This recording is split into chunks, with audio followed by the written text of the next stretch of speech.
നന്നായി ഗെയിമും പഠിപ്പിച്ചു തരും, എല്ലാവരും പഠിപ്പിച്ചു തരും.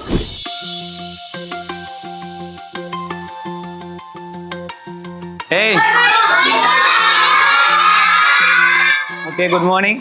എനിക്ക് പഠിക്കുന്ന കാലത്ത് താല്പര്യം ഉണ്ടായിരുന്നു. ഞാനൊരു 8ാം ക്ലാസ്സിലോ 9ാം ക്ലാസ്സിലൊക്കെ പഠിക്കുമ്പോഴേ ടീച്ചർ ആവണം തന്നെ ആയിരുന്നു. വലിയ സ്കൂളിൽ അതുപോലെ വലിയൊരു പ്രൊഫസർ ആവണം എന്നൊന്നും ഉണ്ടായിരുന്നില്ല. ഏതെങ്കിലും ഒരു LP UP അധ്യാപകനായി കയറാൻ തന്നെ ഒരു താല്പര്യം ഉണ്ടായിരുന്നു. സാർ ഞങ്ങൾക്ക് ഗെയിം കളിപ്പിച്ചു തരും. Flap your wings or flap your hands.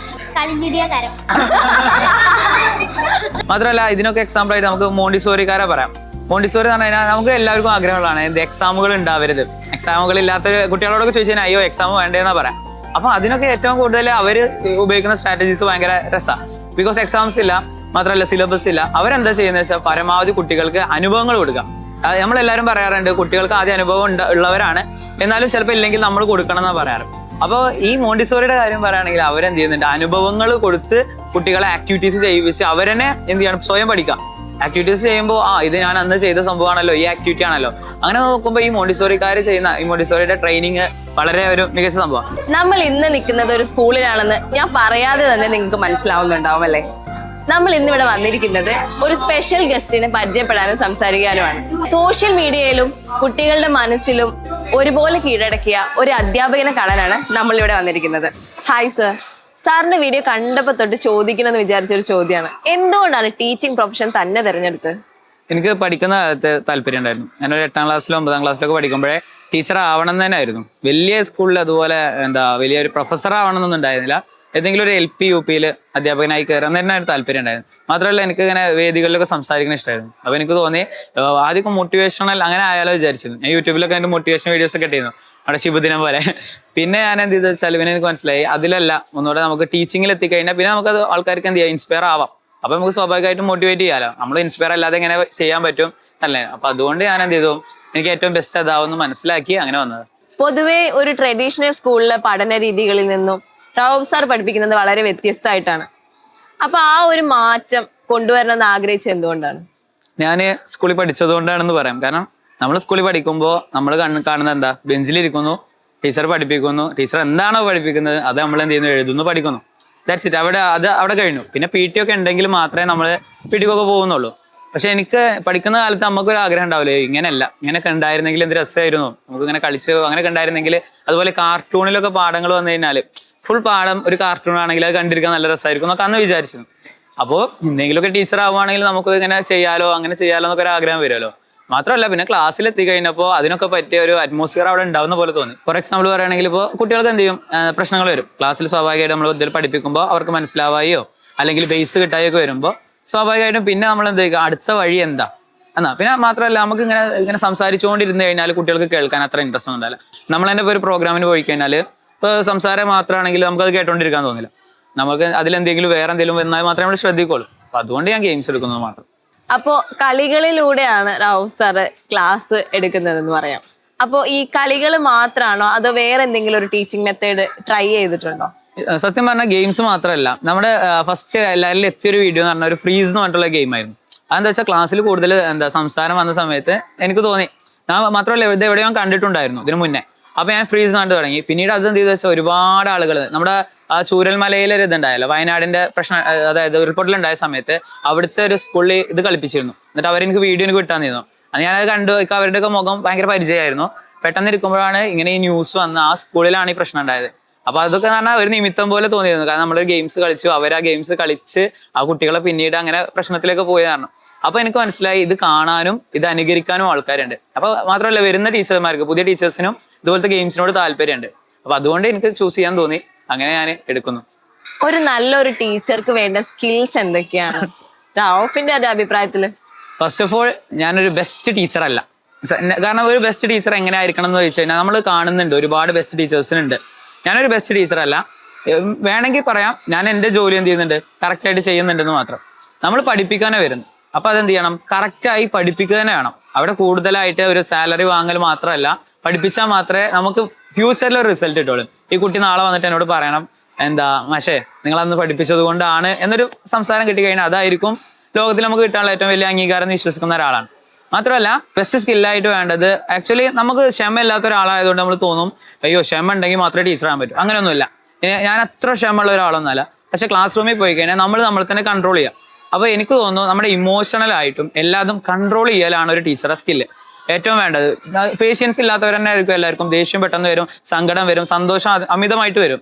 പക്ഷെ ഇതൊന്നും മുഴുവനായിട്ട് കാണിക്കാതെ കൺട്രോൾ ചെയ്യലാണ് ഒരു ടീച്ചർ എന്നുള്ള രീതിയിൽ എല്ലാത്തിനും കൊണ്ട് ഓക്കെ ആവാം. ദേഷ്യം വന്നാലും സങ്കടം വന്നാലും സ്നേഹം വന്നാലും അത് കൺട്രോൾ ചെയ്ത് എല്ലാവർക്കും ഒരുപോലെ കിട്ടുന്ന രീതിയിലാക്കാം. അതാണ് എൻ്റെ ഒരു കാഴ്ചപ്പാട്. അന്ന് ഇനി ഇത്ര നേരം നമ്മൾ കുറച്ച് സീരിയസ് ആയിട്ട് സംസാരിച്ചേ. ഞാനൊരു ഫൺ ക്വസ്റ്റ്യൻ ചോദിക്കാം. ഈ ക്ലാസ്സിൽ ഹോംവർക്ക് ചെയ്യാതിരുന്നിട്ടുള്ള കുട്ടികൾ പറഞ്ഞിട്ടുള്ള എക്സ്ക്യൂസസ് എന്തൊക്കെയാ? ഒരെണ്ണം ഞാൻ അതിന് മുന്നേ പറഞ്ഞിരുന്നു, അതെന്നെ പറയാം. അത് വളരെ രസകരമായിരുന്നു. കുട്ടികളൊക്കെ ഹോംവർക്ക് ചെയ്തിട്ടുണ്ടോ എന്ന് ചോദിച്ചു. അപ്പോൾ ഒരാള് അങ്ങനെ നിൽക്കുന്നുണ്ട്. അപ്പൊ ഞാൻ എന്തേ എഴുതിയിട്ടില്ല ചോദിച്ചു. അപ്പോൾ അവിടെ പറഞ്ഞു, ഇല്ല മാഷെ ഞാൻ എഴുതിയിട്ടില്ല. അപ്പൊ ഇല്ല മാഷെ ഞാൻ എഴുതിയിട്ടുണ്ട്.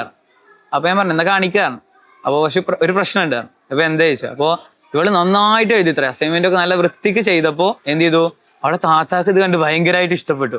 അങ്ങനെ അവളെ താത്ത ഇത് എന്ത് ചെയ്തു, ബാക്കിയുള്ള കുട്ടികൾക്ക് കാണിച്ചെടുക്കാൻ വേണ്ടിയിട്ട് അവളുടെ സ്കൂളിൽ കൊണ്ടുപോയി. അതുകൊണ്ട് എനിക്ക് കൊണ്ടുവരാൻ പറ്റില്ല എന്നാണ്. അത് അപ്പൊ അവരുടെ ചിന്ത പോകുന്ന നോക്കാം. പക്ഷെ അങ്ങനെ സംഭവം ഉണ്ടായിക്കണമെന്നൊന്നും അറിയില്ല. പക്ഷെ അങ്ങനെ ഒരു കാരണം പറഞ്ഞു. അത് ഭയങ്കര കോമഡി ആയിരുന്നു അന്ന്. ആദ്യമായിട്ട് ഒരു സ്കൂളിൽ ടീച്ചറായിട്ട് ചെന്നപ്പോൾ ഉണ്ടായിരുന്ന ആ ഒരു എക്സ്പീരിയൻസ്, ആ ഒരു അനുഭവം ഞങ്ങൾക്കൊന്ന് പങ്കുവെച്ചു തരാം. ആദ്യമായിട്ട് ചെല്ലാൻ ഞാൻ ഫസ്റ്റ് പഠിപ്പിക്കുന്നതിനായിട്ട് വരുന്നത് ഇവിടെയാണ്. പക്ഷെ ട്രെയിനിങ്ങിനായിട്ട് നമ്മൾ സ്കൂളുകളിൽ പോയിട്ടുണ്ട്. അപ്പോൾ ഒരു അധ്യാപക വിദ്യാർത്ഥികളെ സംബന്ധിച്ചിടത്തോളം ട്രെയിനിങ് ആയിരിക്കും അവർക്കൊരു നല്ല എക്സ്പീരിയൻസ് തരുന്നൊരു സമയം. മാത്രമല്ല ഒരുപാട് ടീച്ചിങ്ങിനോട് ഇഷ്ടമുള്ള ആളുകൾ കാത്തിരിക്കുന്ന ഒരു സമയം കൂടിയാണ് ഈ ട്രെയിനിങ്. ടീച്ചിങ്ങിനോട് ഇഷ്ടമില്ലാത്ത ആൾക്കാർ പേടിച്ച് നിൽക്കുന്ന സമയമാണ് ട്രെയിനിങ് അറിയുന്നത്. അപ്പോൾ എന്നെ സംബന്ധിച്ചിടത്തോളം എനിക്ക് ട്രെയിനിങ് ആയാൽ മതിയായിരുന്നു എന്നുള്ളൊരു ചിന്തയായിരുന്നു. ഒരുപാട് എഴുതാനും വർക്കുകളൊക്കെ ഉണ്ടെങ്കിലും നമുക്ക് അവരോട് മിങ്കിൾ ചെയ്യാൻ പറ്റും. എന്താണ് സത്യം എന്നുള്ളത് നമുക്ക് മനസ്സിലാക്കാൻ കഴിയും. അപ്പോൾ എനിക്കൊരു ആഗ്രഹം ഉണ്ടായിരുന്നു പെട്ടെന്ന് തന്നെ ട്രെയിനിങ്ങിൽ എത്തണം. അങ്ങനെ ട്രെയിനിങ്ങിന് പോയി കഴിഞ്ഞപ്പോൾ എനിക്ക് നമ്മളെ ഡ്രീമൊക്കെ അച്ചീവ് ചെയ്യില്ലേ, ആ ഒരു ഫീൽ. അത് ഏതൊരു ടീച്ചർ അധ്യാപക വിദ്യാർത്ഥിക്കും അങ്ങനെ ആയിരിക്കും. ഫസ്റ്റ് നമ്മളെ നോക്കിയിട്ട് മാഷെ അല്ലെങ്കിൽ ടീച്ചറെ എന്ന് വിളിക്കുന്ന ആ ഒരു ഫീല് എന്ന് നമ്മൾ ഓർത്തിരിക്കും. നമുക്ക് എന്തോ ഒരു വലിയൊരു സംഭവം കിട്ടിയൊരു ഫീലായിരിക്കും. കാരണം ഫസ്റ്റ് ഡേ എന്ന് പറഞ്ഞാൽ അത് തന്നെയായിരുന്നു എനിക്കും ഉണ്ടായിരുന്ന ഫീല്. ക്ലാസ്സിൽ പോയിട്ട് കുട്ടികളോട് ഇങ്ങനെ സംസാരിക്കുമ്പോൾ നമുക്ക് മനസ്സിലായി നമ്മുടെ വിൽ പവർ എന്താണ്, നമ്മൾ ഇതിന് യോഗ്യനാണോ ഇല്ലയെന്ന് നമുക്ക് ഫസ്റ്റ് ക്ലാസ്സിൽ തന്നെ മനസ്സിലാക്കാൻ സാധിച്ചു. അതാണ് എൻ്റെ ഒരു അനുഭവം. ഒരു ടീച്ചർ എന്ന നിലയ്ക്ക് റാവു സാറിനെ പഠിപ്പിച്ച ടീച്ചേഴ്സിന്റെ മെത്തേഡ് എന്തെങ്കിലും ഇവിടെ ട്രൈ ചെയ്യാൻ നോക്കിയിട്ടുണ്ടോ? അങ്ങനെ പറയുകയാണെങ്കിൽ നമ്മൾ പഠിക്കുന്ന കാലത്ത് നമ്മുടെ ടീച്ചേഴ്സിനെ നമ്മളെപ്പോഴും കണ്ടുകൊണ്ടിരിക്കുന്ന ആൾക്കാരാണ്. അപ്പോൾ ടീച്ചേഴ്സിന്റെ പോസിറ്റീവ് നെഗറ്റീവ്സ് ഒക്കെ നമ്മൾ കാണാറുണ്ട്. അപ്പോൾ ഈ ഒരു സ്റ്റോറി ഒക്കെ എഴുതുമ്പോൾ കുറേ സ്റ്റോറിയത്തെ പോസിറ്റീവുകൾ മാത്രം എടുത്തു കഴിഞ്ഞാൽ നമുക്ക് നല്ലൊരു പോസിറ്റീവ് സ്റ്റോറി ഉണ്ടാക്കാൻ പറ്റും. അതേപോലെ തന്നെ ഇവരൊക്കെ ചെയ്ത ചില പോസിറ്റീവ് കാര്യങ്ങളുണ്ടാവും. അത് മാത്രം എടുത്തു കഴിഞ്ഞാൽ നമുക്ക് എന്ത് ചെയ്യാൻ പറ്റും, നമുക്ക് ഇംപ്ലിമെന്റ് ചെയ്യാൻ പറ്റും. അപ്പോൾ ഫോർ എക്സാമ്പിൾ പറയുകയാണെങ്കിൽ ഇപ്പോൾ ചില ടീച്ചേഴ്സ് നമുക്ക് ഇപ്പോൾ ഒരു പണിഷ്മെന്റ് ആയിട്ട് തരുന്ന കാര്യങ്ങൾ പറഞ്ഞാൽ പോസിറ്റീവായിട്ട് നമുക്ക് തോന്നും. ബിക്കോസ് അതൊരു നമുക്ക് ബുദ്ധിമുട്ടുണ്ടാക്കില്ല, മെന്റലി നമ്മളെ ഡൗൺ ആക്കൊന്നും ചെയ്യാത്ത പണിഷ്മെന്റ്സ് ആവും തരാം. മീൻസ് പണിഷ്മെന്റ് എന്ന് പോലും അതിന് പറയാൻ പറ്റില്ല, അത് തരം ഒരു മെത്തേഡാണ്. അപ്പൊ അങ്ങനെ ഒരുപാട് ടീച്ചേഴ്സ് ഉണ്ടായിരുന്നു. അതായത് ഞാൻ പഠിക്കുന്ന എടുത്തു പറയുകയാണെങ്കിൽ +1 +2 ടൈമിലാണ് എനിക്ക് അങ്ങനെ ഒരു അധ്യാപകൻ, ഒരു മാഷിനെ കാണാനും അദ്ദേഹത്തിന് കുറച്ച് കാര്യങ്ങൾ പഠിക്കാനും പറ്റിയത്. അദ്ദേഹത്തിന്റെ പേര് പറയാൻ ഞാൻ ആഗ്രഹിക്കില്ല, അപ്പൊ ബാക്കിയുള്ളവർക്ക് ബുദ്ധിമുട്ടാവുമല്ലോ, അതുകൊണ്ട്. അപ്പോൾ അങ്ങനെ കുറച്ച് ആൾക്കാർ നമ്മൾ പോസിറ്റീവായിട്ടുള്ള കാര്യങ്ങൾ കണ്ടു കഴിഞ്ഞാൽ അത് നമ്മൾ എടുക്കാറുണ്ട്. എന്നിട്ട് നമ്മൾ എന്ത് ചെയ്യും, നമ്മുടേതായ രീതിയിൽ അതിന് ചില മോഡിഫിക്കേഷൻ ഒക്കെ വരുത്തി മാറ്റങ്ങൾ വരുത്തി ക്ലാസ്സിൽ ചെയ്യാറുണ്ട്. അപ്പോൾ ഇനി വരും തലമുറയില് അല്ലെങ്കിൽ ഇനി വരാനിരിക്കുന്ന ടീച്ചേഴ്സിന് കൊടുക്കാനുള്ള ഒരു മോട്ടിവേഷൻ എന്തെങ്കിലും കയ്യിലുണ്ടോ? ഫസ്റ്റ് ഓഫ് ഓൾ നമ്മുടെ വീഡിയോസ് കണ്ടിട്ട് നിങ്ങളൊരു ആഗ്രഹം തോന്നി ഇതിലേക്ക് വരരുത്. നിങ്ങൾക്ക് ഉറപ്പുണ്ട് നിങ്ങളെ കൊണ്ട് ഇതിന് കഴിയും എന്ന് ഉറപ്പുണ്ടെങ്കിൽ മാത്രം എന്ത് ചെയ്യുക, വരിക. അങ്ങനെ നിങ്ങളെ കൊണ്ട് കഴിയുമെന്ന് വിചാരിച്ച് നിങ്ങൾ പാഷനേറ്റ് ആയിട്ട് വരികയാണെങ്കിൽ ഉറപ്പാണ് നിങ്ങൾക്ക് ഇതിൻ്റെ ഏറ്റവും ടോപ്പിലേക്ക് പോകാൻ പറ്റും. നമുക്ക് ഒരു അച്ചീവ്മെന്റ് മാത്രം കിട്ടിയാൽ പോരാ, ഒരു സ്ഥലത്ത് എത്തിപ്പെട്ടാൽ മാത്രം പോരാ. അതിനെന്ത് ചെയ്യണം, നമുക്ക് വളർത്തിയെടുത്തിട്ട് അതിലേറ്റവും അടിപൊളിയായിട്ടുള്ള ഏറ്റവും ഉയരത്തിൽ നിൽക്കുന്ന ആളാവാൻ കഴിയണം. അപ്പോൾ അതിന് നിങ്ങൾ ഏറ്റവും പാഷനേറ്റ് ആണെങ്കിൽ മാത്രം എന്ത് ചെയ്യുക, ചൂസ് ചെയ്യുക. അല്ലെങ്കിൽ നിങ്ങൾക്ക് ഇത് ഭയങ്കര ഡിസ്റ്റർബിംഗ് ആയിട്ട് തോന്നും, നിങ്ങൾ വിചാരിച്ചൊരു ഫീൽ കിട്ടൂല. അപ്പോൾ നിങ്ങൾ തന്നെ നിങ്ങളുടെ റോൾ മോഡൽ ആവാൻ ശ്രമിക്കുക, വേറൊരാളെ റോൾ മോഡൽ ആക്കിയിട്ട് ഇതിലേക്ക് വരരുത്. നമുക്ക് കുട്ടികളെ പഠിപ്പിക്കുമ്പോൾ അല്ലെങ്കിൽ കുട്ടികളുടെ എന്താ പറയാ ക്രിയേറ്റിവിറ്റി, ഇമാജിനേഷൻ ഒക്കെ ഒന്നും കൂടി ഡെവലപ്പ് ചെയ്തിട്ട് കൊണ്ടുവരാൻ പറ്റുന്ന കുറച്ച് ആക്ടിവിറ്റീസ് പ്രിഫർ ചെയ്യാൻ പറ്റും? അത് ഇഷ്ടംപോലെ ആക്ടിവിറ്റീസ് ഉണ്ട്. ഫസ്റ്റ് ഓഫ് ഓൾ നമ്മുടെ ഗെയിംസ് ചെയ്യുന്നുണ്ടല്ലോ. ഈ ഗെയിംസ് ഒരിക്കലും ഒരു പാഠഭാഗത്തിന്റെ ആക്ടിവിറ്റി ആയിട്ടല്ല ഞാൻ ചെയ്യാറ്. കാരണം പാഠഭാഗത്തിന്റെ ആക്ടിവിറ്റി ഓൾറെഡി നമുക്ക് സിലബസ് തരുന്നുണ്ട്. അപ്പൊ നമ്മൾ അതിലൊരു കൂടുതൽ നമ്മൾ അക്രമം കാണിക്കേണ്ട ആവശ്യമില്ല, ബിക്കോസ് ഓൾറെഡി നമുക്ക് കിട്ടുന്നുണ്ട്. പക്ഷെ കുട്ടികൾക്ക് ഏറ്റവും വേണ്ടത് ബേസാണ്. നമുക്ക് ബേസ് കറക്റ്റ് ആയി കഴിഞ്ഞാൽ പിന്നെ അതിന് മുകളിൽ എന്ത് വന്നു കഴിഞ്ഞാലും നമുക്കത് ചെയ്യാൻ കഴിയും. അപ്പൊ ഞാൻ ചെയ്യുന്നത് എന്താ വെച്ചാൽ ഓരോ പ്രവൃത്തി ആയിക്കോട്ടെ, മാത്സ് ആയിക്കോട്ടെ, ഇംഗ്ലീഷ് ആയിക്കോട്ടെ, മലയാളം ആയിക്കോട്ടെ, ഏറ്റവും ബേസിലുള്ള അക്ഷരങ്ങളും അക്കങ്ങളും കൂട്ടുന്ന ബേസ് സ്ട്രോങ് ആക്കുക എന്നുള്ളത് മാത്രമേ ഞാൻ ചെയ്യുന്നുള്ളൂ. ഒരിക്കലും പാഠവുമായി ബന്ധപ്പെട്ടുള്ള ആക്ടിവിറ്റീസ് ആ പാഠം എടുക്കുമ്പോൾ ഞാൻ ആക്ടിവിറ്റീസ് ചെയ്യുകയല്ല ചെയ്യുന്നത്. ഞാൻ ബേസ് മാത്രം സ്ട്രോങ് ആക്കാൻ വേണ്ടിയിട്ടുള്ള ആക്ടിവിറ്റീസ്. സ്വാഭാവികമായിട്ടും അതിൽ നിന്ന് ഇറങ്ങിയിട്ട് ബേസിലേക്ക് വരുമ്പോൾ കുട്ടികൾ സ്വയം ചെയ്യാണ്, അവർ സ്വന്തമായിട്ട് ആലോചിക്കേണ്ടി വരും. അവർ സ്വന്തമായിട്ട് ആലോചിച്ച് അവർക്ക് എന്താണോ ശരിയെന്ന് ചെയ്യുമ്പോൾ അത് ഉത്തരം കിട്ടുന്നുണ്ടെങ്കിൽ അവർ ഹാപ്പി ആവും. സ്വാഭാവികമായിട്ടും അവർ ഹാപ്പി ആവും. ഉത്തരം കിട്ടുന്നില്ലെങ്കിൽ അവർ ഉത്തരം കിട്ടാൻ വേണ്ടി ശ്രമിക്കും. അപ്പൊ തന്നെ അവിടെ വേണ്ട സർഗാത്മകതയും ക്രിയേറ്റിവിറ്റി എല്ലാ കാര്യങ്ങളും അവിടെ പോസിബിൾ ആയിട്ട് നടക്കും. ഒരിക്കലും ഇന്നൊരു പാഠഭാഗത്തിൽ ഇന്നൊരു ഭാഗം എന്ന് മാത്രമല്ല, ഏറ്റവും ബേസ് സ്ട്രോങ് ആക്കുക എന്നുള്ളതാണ് ഞാൻ ഗെയിംസ് ചെയ്യാറ്. അങ്ങനെ ചെയ്യുമ്പോൾ തന്നെ സ്വാഭാവികമായിട്ടും അവർക്ക് വരേണ്ട എല്ലാ മാറ്റങ്ങളും എല്ലാ ചിന്താഗതികളും അതിലുണ്ടാവാറുണ്ട്. ഇപ്പോ നേരത്തെ റാവു സാർ പറഞ്ഞു, നമ്മള് ട്രഡീഷണൽ സ്കൂളിങ്ങില് പണ്ടൊക്കെ ടീച്ചർ പറയുന്നത് കേട്ടും എഴുതിയെടുത്തും മാത്രമാണ് നമ്മൾ പഠിച്ചിരുന്നത്. ഇപ്പൊ എനിക്ക് തോന്നുന്നു റാവു സാറ് പ്രയോഗിക്കുന്നത് എന്താ പറയാ, അവരുടെ 5 ഇന്ദ്രിയങ്ങളും 5 സെൻസസ് ഉപയോഗിച്ചിട്ടാണ് അവർ പഠിക്കുന്നത്. അപ്പൊ അതും ഇതും ട്രഡീഷണൽ സ്കൂളിങ്ങിന്റെ ആ ഒരു രൂപവും ആ ഒരു പഠന രീതിയും ഇപ്പോ റാവു സാർ യൂസ് ചെയ്യുന്ന പഠന രീതിയും തമ്മിലുള്ള ഒരു ഡിഫറൻസും അതിൽ നിന്നുണ്ടാവുന്ന ഇമ്പാക്ട് എന്തൊക്കെയാണെന്ന് പറയാം. പൊതുവെ ആളുകൾ പറയാറ് എന്താ വെച്ചാല് നെഗറ്റീവായിട്ട്, ബിക്കോസ് ഇങ്ങനെ നമ്മൾ ക്ലാസ് എടുക്കുകയാണ്, ഒരു ഗെയിംസ് ഒക്കെ ആയിട്ട് എടുക്കുകയാണെങ്കിൽ സമയം ഒരു ബുദ്ധിമുട്ടായിട്ട് എടുക്കും. പക്ഷെ നമുക്ക് വേണമെന്ന് വിചാരിച്ചു കഴിഞ്ഞാൽ സമയം ഉണ്ടാക്കാൻ കഴിയുന്നുള്ളൂ. കാരണം നമ്മുടെ കറക്റ്റ് ഒരു പ്ലാനിങ്ങിൽ പോയി കഴിഞ്ഞാൽ ഞാൻ ഇത്ര സമയം ക്ലാസ് എടുക്കുന്നുണ്ട്, അതിൽ ഇന്ന കാര്യം എത്തിക്കേണ്ട ഭാഗത്ത് ഞാൻ എത്തിക്കുന്നുണ്ട്, അതിന് ശേഷമുള്ള സമയം. ഇനി അതും അല്ലെങ്കിൽ ഇവര് ഈ ലാസ്റ്റ് പീരീഡിന്റെ പ്രത്യേകത എന്താ വെച്ചാൽ ക്ലാസ് കഴിഞ്ഞു, പഠിപ്പിക്കൽ കഴിഞ്ഞു, പിന്നെ അവർക്ക് ഇഷ്ടം പോലെ ഇരിക്കാം, കളിക്കാം ഒക്കെ ചെയ്യാം. കാരണം ഫസ്റ്റ് ട്രിപ്പ് ഒക്കെ പോകുന്ന സമയം. അപ്പൊ അവർക്ക് പ്രത്യേകിച്ച് ഒരു ഡ്യൂട്ടി ഉണ്ടാവില്ല. അവരെന്ത് ചെയ്യാം, പഠിക്കേണ്ട സമയവും കഴിഞ്ഞു എന്ന് അവർക്ക് എന്താ ചെയ്യേണ്ട അറിയില്ല. അപ്പൊ അങ്ങനത്തെ സമയത്ത് അവർ കളിക്കുന്ന കളി ഞാൻ ജസ്റ്റ് ഒന്ന് സഹായിക്കുന്നു, പറഞ്ഞു കൊടുക്കുന്നു, പിന്നെ ഫുള്ള് അവർ സ്വന്തമായിട്ടാണ് കളിക്കണം. അപ്പൊ അതുപോലെ ആയിരിക്കണം. അതാവുമ്പോ എന്താ വെച്ചാല് അവര് തന്നെ ഡിസ്കസ് ചെയ്യും, തമ്മിൽ ചോദിക്കാം. അതൊരു മോശമല്ല, അത് ചീറ്റിംഗ് അല്ല. അവിടെ അവർ തമ്മിൽ സഹായിക്കും, പറഞ്ഞു കൊടുക്കും, അവര് തന്നെ അവരെ പഠിപ്പിക്കും. സ്വയം അവരവരുടെ ഫ്രണ്ട്സിനെ പഠിപ്പിക്കും, അവരെ കണ്ടു പറഞ്ഞു. നമ്മളവിടെ എന്തുള്ളൂ, ജസ്റ്റ് ഇങ്ങനെയാണ് കളിക്കുക, അതിന്റെ വേ ഇങ്ങനെയാണെന്ന് പറഞ്ഞു കൊടുത്താൽ ചിലപ്പോൾ അവർ തന്നെ ചിലപ്പോൾ ഗെയിമിൽ മാറ്റങ്ങൾ വരുത്താറുണ്ട്. കുറച്ച് നേരം ഞാൻ കളിപ്പിക്കാറുള്ളൂ. ഫസ്റ്റ് ഞാനിങ്ങനെ ആക്കും, എന്നിട്ട് അവർക്ക് ഓർഡർ പറഞ്ഞു കൊടുക്കും, ഇന്ന ആൾ കഴിഞ്ഞ അടുത്ത ആളെന്ന് പറഞ്ഞു കൊടുക്കും. പിന്നെ അവർ വരും, അങ്ങനെ കളിക്കും. ഇടയ്ക്ക് വെച്ചിട്ട് എന്ത് ചെയ്യും, ഇതിൽ തന്നെ ഒരാൾ ലീഡറായിട്ട് അവിടെ നിൽക്കും, നമ്മൾ നിർത്തുന്നു വേണ്ട, ഒരാളുണ്ടാവും. അങ്ങനെ അവര് പിന്നെ സ്വന്തമായിട്ട് കളിക്കും. അവരെന്താന്ന് വെച്ചാൽ അവർക്ക് അറിയില്ല ഇത് നമ്മളെ ഒരു പഠനവുമായിട്ട് ബന്ധപ്പെട്ട് വരച്ചു കൊടുത്ത് എഴുതിപ്പിക്കുന്ന പരിപാടി അല്ലാന്ന് ആണെന്നുള്ളത് അവർക്ക് അറിയില്ല. അവരെ കണക്കില് ലാസ്റ്റ് പീരീഡാണ്, എന്തെങ്കിലും ഗെയിം കളിക്കണമല്ലോ, അപ്പൊ അങ്ങനെ കളിക്കുന്നു മാത്രം. അത്രേ ഉള്ളൂ. ഫ്രീ ടൈമിനെ ഒരു വാല്യൂ ആക്കി മാറ്റുന്നു മാത്രം. അതില് ഈ പറഞ്ഞ പോലെ എല്ലാ ഇന്ദ്രിയങ്ങളും അതിൽ കൂടുന്നുണ്ട്. നമുക്കറിയാലോ, കേട്ടിരിക്കുക, കണ്ടിരിക്കുക. അതുപോലെ ഏറ്റവും കൂടുതൽ നമുക്ക് എഫക്റ്റീവായി ചിലപ്പോൾ ആ കാര്യത്തിലേക്ക് ചെന്ന് കഴിഞ്ഞ് അവിടെ സ്പർശിച്ച് നമുക്ക് കാണുമ്പോഴായിരിക്കും ഒന്നുകൂടി അനുഭവത്തിലൂടെ പഠിക്കാൻ പറ്റും. അപ്പൊ അതിന് ഏറ്റവും ബെസ്റ്റ് ഇങ്ങനത്തെ ഗെയിംസ് ആണ്. ടീച്ചിങ് പ്രൊഫഷനിൽ അപ്പൊ അങ്ങനെ കുട്ടികളുടെ മനസ്സൊക്കെ കീഴടക്കിയിട്ട് നിൽക്കുന്ന ഒരു മാഷായിട്ടാണ് നിൽക്കുന്നത്. അപ്പോൾ ഈ ഒരു പ്രൊഫഷൻ തെരഞ്ഞെടുത്തത് വേർത്തി ആയിട്ട് തോന്നുന്നുണ്ടോ, അതോ സാറ്റിസ്ഫാക്ഷൻ തോന്നിയ ചില നിമിഷങ്ങൾ ഉണ്ടാവില്ലേ? വൃത്തിയായിട്ട് തോന്നാനുള്ള കാരണം ബിക്കോസ് ഇതെന്തായാലും നമ്മൾ ഇഷ്ടപ്പെട്ട ഒരു ജോലിയിൽ എത്തിക്കഴിഞ്ഞാൽ നമുക്ക് അത് തന്നെയാണ് ബെസ്റ്റ്. അവിടെ ഇനി എത്ര സാലറി കൂടിക്കോട്ടെ, ഇതിലും സിമ്പിൾ ആയിട്ടുള്ള കാര്യങ്ങൾ വന്നോട്ടെ, എന്നാലും നമ്മൾ വിചാരിച്ച സ്ഥലത്തെത്തിയെങ്കിൽ അതാണ് നമ്മുടെ ബെസ്റ്റ്. അവിടെ ഉണ്ടാകുന്ന നെഗറ്റീവ്സിനൊന്നും നമ്മൾ പിന്നെ കാണാൻ ശ്രമിക്കില്ല. കാരണം നമ്മൾ വിചാരിച്ചതാണെങ്കിൽ അവിടുത്തെ പോസിറ്റീവ് മാത്രമേ നോക്കാറുള്ളൂ. അപ്പൊ എന്തുകൊണ്ടും എന്നെ സംബന്ധിച്ചിടത്തോളം ഞാനിപ്പോ നിൽക്കുന്നത് ടോപ്പിലെന്ന് പറയുന്നില്ല, ബട്ട് നമ്മൾ എന്ത് ചെയ്തു, ഡ്രീമിന്റെ ഒരു സ്റ്റെപ്പിൽ എത്തിയിട്ടുണ്ട്. ഇനി ഒരുപാട് സ്റ്റെപ്പുകളുണ്ട്, ഒരുപാട് തിരിച്ചറിവുകൾ വരാണ്ട്. എന്നും ഞാൻ ഇതുപോലെ ആയിരിക്കണം എന്നില്ല. സാഹചര്യങ്ങൾ മാറുന്തോറും നമ്മളും മാറ്റങ്ങൾ വരും. മാത്രമല്ല നമ്മുടെ ടെക്നിക്സുകൾ മാറുന്നുണ്ട്. അപ്പൊ എന്നും ഒരുപോലെ തന്നെ ആവണമെന്നില്ല. എനിക്കും ചിലപ്പോൾ മുകളിലേക്കോ താഴത്തേക്കോ മാറ്റങ്ങൾ വരാം. പക്ഷെ എങ്ങനെയാണെങ്കിലും നമ്മൾ ആഗ്രഹിച്ച ഒരു സ്ഥലത്ത് നമ്മൾ എത്തിയല്ലോ. അപ്പൊ അത് തന്നെയാണ് ലോകത്തിലെ ഏറ്റവും വലിയ സന്തോഷമായിട്ട് ഞാൻ കണക്കാക്കുന്നത്. നമുക്ക് എന്താണ് ഇഷ്ടം അതിൽ എത്തിക്കിട്ടുന്നതാണ് ഏറ്റവും നല്ലത്. അപ്പൊ ഇങ്ങനെ ഒരു ടീച്ചിങ് മെത്തേഡിൽ കൂടി കുട്ടികളെ പഠിപ്പിക്കുന്നതിനെ കുറിച്ച് നിങ്ങൾ ആ കുട്ടികളുടെ പാരന്റ്സിന്റെ അഭിപ്രായങ്ങളൊക്കെ എന്തൊക്കെയായിരുന്നു? പൊതുവെ നമ്മൾ പാരന്റ്സിനോട് ആദ്യം ഞാൻ ചോദിച്ചിരുന്നില്ല. കാരണം ഞാനിത് വീഡിയോ എടുക്കൽ തുടങ്ങിയത് എന്താ വെച്ചാല് വീട്ടുകാർക്ക് വിട്ടുകൊടുക്കാൻ മാത്രമായിരുന്നു. ഫസ്റ്റ് ഞാൻ ഗെയിംസ് ഇതിന് മുന്നേ ഒരുപാട് ഗെയിംസ് കളിപ്പിച്ചിട്ടുണ്ട്. പക്ഷെ ആ വീഡിയോസ് എടുത്ത് ഞാൻ വീട്ടുകാർക്ക് വിട്ടുകൊടുക്കും. കാരണം എന്താ വെച്ചാൽ അവർക്കത് ഭയങ്കര കൗതുക. അവിടുത്തെ കുട്ടി ചിലപ്പോൾ ഭയങ്കര സൈലന്റ് ആയിട്ടിരിക്കുന്ന കുട്ടിയായിരിക്കും, ഇവിടെ ഭയങ്കര ആക്റ്റീവായിട്ട് ചെയ്യുന്ന കുട്ടിയായിരിക്കും. അപ്പൊ അത് കാണുമ്പോൾ അവർക്ക് അത്ഭുതം, ഇവൻ ഇങ്ങനെയൊക്കെ ചെയ്യുന്നുണ്ടോ, ഇവർക്ക് ഇതൊക്കെ പറ്റുന്നുണ്ടോ. നിങ്ങളൊന്നും ആലോചിച്ചു, നിങ്ങളുടെ ഒരു മക്കള് സ്കൂളിൽ പോയി, പിന്നെ നമ്മളൊന്നും അറിയുന്നില്ല. പക്ഷെ അതിന്റെ ഇടയ്ക്കിടയ്ക്ക് വെച്ചിട്ട് അവരുടെ അപ്ഡേഷൻസ് നമ്മളെ വീട്ടിൽ വന്നോണ്ടിരുന്നാൽ നമുക്കത് ഹാപ്പിയാ. മാത്രമല്ല അതിലെന്തെങ്കിലും ഉണ്ടെങ്കിൽ അവർക്കും ശ്രദ്ധിക്കാൻ തോന്നും. അങ്ങനെ പിന്നീടാണ് ഞാനിത് ഒരു പ്രാവശ്യം എന്തോ ഒരു പാട്ടുണ്ടാക്കിയിരുന്നു. അതായത് ഞാൻ 3ാം ക്ലാസ്സിൽ പഠിപ്പിച്ച സമയത്ത് ഒരു ഫുൾ പാഠം കവർ ചെയ്യാൻ വേണ്ടിയിട്ട് ഞാൻ ഒരൊറ്റ പാട്ടുണ്ടാക്കി. ആ പാട്ട് ഒരുപാട് ന്യൂസിലൊക്കെ വന്നിരുന്നു. അങ്ങനെ ആ സാധനം പുറത്തു വിട്ടപ്പോഴാണ് എനിക്ക് മനസ്സിലായി ഇതിന് ആവശ്യക്കാരുണ്ട്. ബിക്കോസ് ഇങ്ങനെയൊക്കെ സ്ട്രാറ്റജീസ് ഉപയോഗിക്കാൻ ആൾക്കാരുണ്ട്, പക്ഷെ എങ്ങനെ പുറത്തെത്തിക്കണം എന്ന് അറിയാത്തതാണെന്ന്.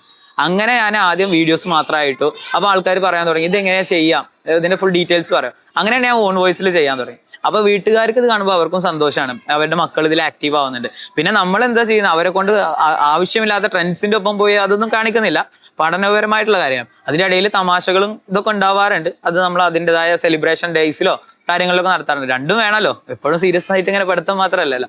അപ്പോൾ എന്തുകൊണ്ടും പാരന്റ്സിനൊക്കെ ഹാപ്പിയാണ്. ഞാൻ പാരന്റ്സ് മീറ്റിംഗൊക്കെ വരുമ്പോൾ എല്ലാവരും ചോദിക്കാറുണ്ട്, നിങ്ങൾക്ക് എന്തെങ്കിലും പരാതികൾ ഉണ്ടെങ്കിൽ പറയണോ, നമുക്കിത് നിർത്താം. അപ്പോൾ അവർ പറയാറുണ്ട് നിങ്ങൾ തുടർന്നോളൂ, ഇത് കാണാനും ഞങ്ങൾക്കും ഇഷ്ടമാണെന്ന് പറഞ്ഞിട്ട് തന്നെയാണ് നമ്മൾ ചെയ്യുന്നത്. ഇപ്പൊ കുട്ടികളുടെ അടുത്ത് വേണ്ട ബോണ്ടിങ് മാത്രമല്ല ഒരു ടീച്ചർക്ക് വേണ്ടത്, അവർക്ക് പാരന്റ്സുമായിട്ടും ഒരു ബോണ്ടിങ് എന്തായാലും വേണം. അപ്പൊ അത് നിലനിർത്താനായിട്ട് നമ്മൾ എന്തൊക്കെയാ കുറച്ച് ശ്രദ്ധിക്കേണ്ട കാര്യങ്ങൾ? ഫസ്റ്റ് ഓഫ് ഓൾ നമ്മുടെ മാനേജ്മെന്റ് ആയിക്കോട്ടെ, നമ്മുടെ സ്റ്റാഫുകളായിക്കോട്ടെ, ഇവരൊക്കെ ഇവിടുത്തെ നാട്ടുകാരോട് ചോദിച്ചാൽ അറിയാം, ഇവർക്കൊക്കെ വീട്ടുകാർ പോലെ തന്നെ കാരണം. നമ്മൾ അവിടെ ചെല്ലും, എല്ലാ കാര്യങ്ങളിലും പങ്കെടുക്കും, അവര് നമ്മളെ ക്ഷണിക്കാറുണ്ട്. എന്തിനു പറയുന്നത്, ഭക്ഷണത്തിന് വേണ്ട സാധനങ്ങൾ വരെ, മീൻസ് അച്ചാറൊക്കെ നമുക്ക് ഇങ്ങോട്ട് കൊടുന്നു തരും. അത്രയും നമ്മളെ വീട്ടുകാരെ പോലെ കാണുന്ന ഒരു സ്ഥലമാണിത്. അതുകൊണ്ട് തന്നെ പേരൻസുമായിട്ടുള്ള ഒരു കോണ്ടാക്ട് നിർത്താൻ നമ്മൾ അത്രത്തോളം കഷ്ടപ്പെടേണ്ടി ഒന്നും ഇവിടെ വന്നിട്ടില്ല.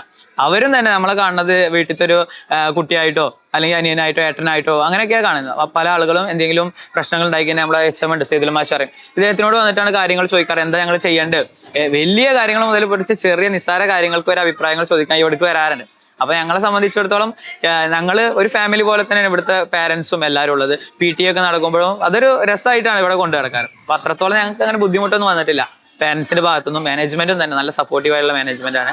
സ്റ്റാഫുകളും എല്ലാത്തിനും റെഡിയാണ്. ഞങ്ങളൊക്കെ ഇവിടുത്തെ ആൾക്കാരെ പോലെ തന്നെയാണ്.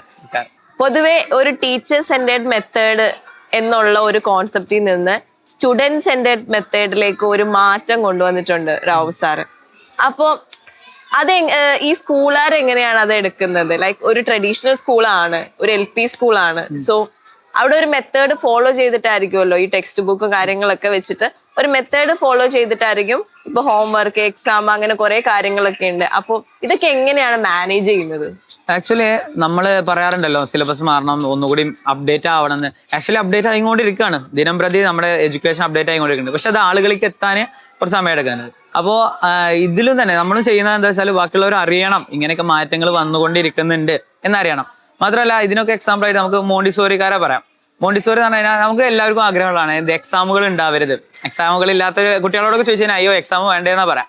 അപ്പൊ അതിനൊക്കെ ഏറ്റവും കൂടുതൽ അവർ ഉപയോഗിക്കുന്ന സ്ട്രാറ്റജീസ് ഭയങ്കര രസമാണ്.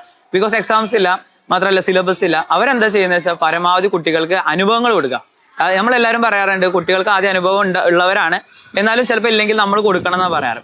അപ്പോൾ ഈ മോണ്ടിസോറിയുടെ കാര്യം പറയുകയാണെങ്കിൽ അവരെന്ത് ചെയ്യുന്നുണ്ട്, അനുഭവങ്ങൾ കൊടുത്ത് കുട്ടികളെ ആക്ടിവിറ്റീസ് ചെയ്യിപ്പിച്ച് അവരെന്നെ എന്ത് ചെയ്യണം, സ്വയം പഠിക്കാം.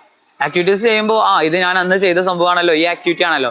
അങ്ങനെ നോക്കുമ്പോൾ ഈ മോണ്ടിസോറിക്കാർ ചെയ്യുന്ന ഈ മോണ്ടിസോറിയുടെ ട്രെയിനിങ് വളരെ ഒരു മികച്ച സംഭവം. ഏകദേശം അതുപോലെയാണ് ഈ LP ക്ലാസ്സുകളിൽ നമുക്ക് വേണ്ടത്. കാരണം LP സ്കൂളുകളിലും കുട്ടികൾക്ക് കളിക്കാണ് പ്രാധാന്യം കൊടുക്കേണ്ടത്. കാരണം കുട്ടികൾ ഇങ്ങനെ ഇരുത്തി ഒരു ലെക്ചറിങ് മെത്തേഡ് പോലെ ഇരുത്തി ഇങ്ങനെ പഠിപ്പിച്ചു കൊടുക്കാൻ അവരുടെ അറ്റൻഷൻ വളരെ കുറവാണ്. പ്രത്യേകിച്ച് ഈ കാലഘട്ടത്തിൽ എല്ലാവരുടെയും അറ്റൻഷൻ കുറവാണ്. നമ്മളൊക്കെ പെട്ടെന്ന് ശ്രദ്ധ മാറി പോകുന്ന ആൾക്കാരാണ്. അപ്പൊ അതിലും എത്രയോ കുറവായിരിക്കും LP കുട്ടികൾക്ക് അല്ലെങ്കിൽ കുട്ടികൾക്ക്. അപ്പൊ എന്തുകൊണ്ട് ഇങ്ങനെ ഗെയിംസിലൂടെ ആക്ടിവിറ്റീസിലൂടെ കൊണ്ടുപോകുന്നത് തന്നെയാണ് ബെസ്റ്റ്. അപ്പൊ അത് മാറിക്കൊണ്ടിരിക്കുന്നുണ്ട്, ദിനം പ്രതി മാറുമെന്നും ഭാവിയിൽ നല്ല മാറ്റങ്ങൾ ഉണ്ടാവുമെന്ന് പ്രതീക്ഷിക്കുന്നുണ്ട്. നമ്മുടെ എൻട്രി എലവേറ്റ് മോണ്ടിസോറി കൂടി ഒരുപാട് പുതിയ ടീച്ചേഴ്സ് ഇപ്പൊ അധ്യാപനത്തിലേക്ക് കടന്നു വന്നിട്ടുണ്ട്. അവർക്ക് കൊടുക്കാൻ പറ്റിയ എന്തെങ്കിലും അഡ്വൈസ് കയ്യിലുണ്ട്? അഡ്വൈസ് ആയിട്ട് ഞാൻ ആദ്യം തന്നെ എന്ത് ചെയ്യുന്നില്ല, അവരെ ക്ലൈമാക്സിനെ പൊളിക്കുന്നില്ല. ബിക്കോസ് അവർ പോകുന്നത് ഒരു അഡ്വഞ്ചറല്ല, ഒരു അടിപൊളിയായിട്ടുള്ളൊരു സംഭവത്തിലേക്ക് പോകാൻ പോവാം. അപ്പോൾ അത് ഞാൻ പറഞ്ഞിട്ട് നിങ്ങൾ അറിയരുത്, അവിടെ എത്തിക്കഴിഞ്ഞിട്ട് തന്നെ നിങ്ങൾ അറിയണം. എന്നാലേ അതിൻ്റെ ഒരു ഹാപ്പിനെസ് നിങ്ങൾക്ക് സ്വന്തമായിട്ട് കണ്ടുപിടിക്കാൻ പറ്റും. ബിക്കോസ് അത്രയും നിങ്ങൾ ഇഷ്ടപ്പെട്ട് വരികയാണെങ്കിൽ ഇത്രത്തോളം നിങ്ങൾക്ക് സാറ്റിസ്ഫൈഡ് ആയിട്ടുള്ള ഒരു ജോബും ഉണ്ടാവില്ല. മാത്രമല്ല ഇതൊരു ജോബായിട്ട് തോന്നില്ല, സംടൈംസ് ഇതൊരു അഡിക്ഷൻ ആയിട്ട് വരെ മാറും. ബിക്കോസ് അത്രത്തോളം ഒരു കമ്മ്യൂണിക്കേഷനും അതുപോലെ ഒരു എഫക്ഷനുമാണ് നമുക്ക് കുട്ടികളായിട്ട് ഉണ്ടാകുന്നത്. അപ്പോൾ അതിന് ഞാൻ കൂടുതൽ അഡ്വൈസ് ഒന്നും പറയുന്നില്ല. നിങ്ങൾ എന്ത് ചെയ്യുക, അവിടെ വരിക, പ്രസന്റ് ആയിട്ട് ജീവിക്കുക, എന്നിട്ട് പഠിക്കുക.